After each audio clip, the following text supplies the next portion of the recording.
தமிழக மக்களின் வேலைக்காரனாக இருக்கும் விஜய் முதல்வர் அவர்களே, பெண்களின் பாதுகாப்பை உறுதி செய்ய வேண்டியது ஒரு அரசின் கடமைதான். பாதிக்கப்படும் பெண்களுக்கு பாதுகாப்பை உறுதி செய்து எந்த பெண்ணும் பாதிக்கப்படாமல் இருக்கும் வகையில் சமூகத்தை கட்டமைக்க வேண்டியது ஒரு அரசின் கடமைதான்.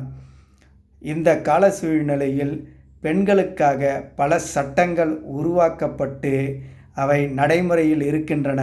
இந்த சட்டங்களை தவறாக பயன்படுத்தி ஆண்களை பழிவாங்குவதும் சித்திரவதை செய்வதுமான காலசூழல் இன்று பெருமளவில் பெண்களாலே நிகழ்த்தப்படுகின்றன.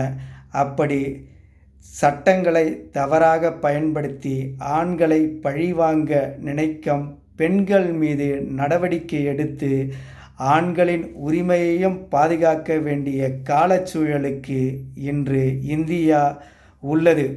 ஏனெனில் பதிவு செய்யப்படும் பல வழக்குகளில் பெண்கள் ஆண்களை பழிவாங்கும் நோக்கத்தோடு பதிவு செய்யும் வழக்காக பெரும்பான்மையான வழக்குகள் தள்ளுபடி செய்யப்பட்டு நீதிமன்றத்தில் பல போராட்டங்களை செய்து ஆண்கள் தன்னுடைய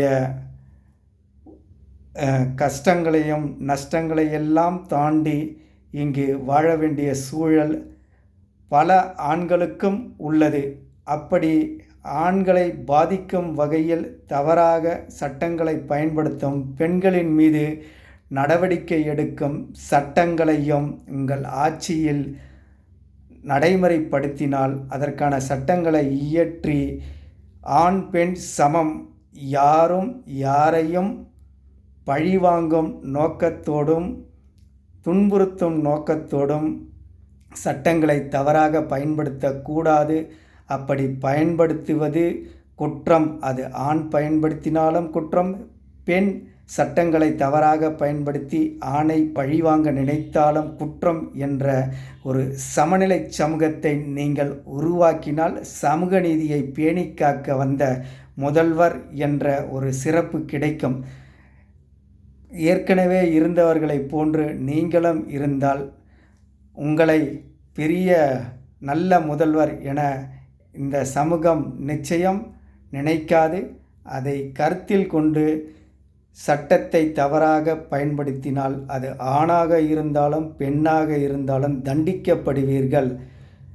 பாதிக்கப்பட்டவர்களை காப்பாற்றுவதற்கு மட்டும்தான் சட்டங்களே தவிர இன்னொருத்தரை பழிவாங்க சட்டங்களை பயன்படுத்தக்கூடாது என்ற நிலையை உருவாக்குவதற்கு நீங்கள் அதற்கான சட்ட நடைமுறைகளையும் உருவாக்க வேண்டும் என்று கேட்டுக்கொள்கிறேன்.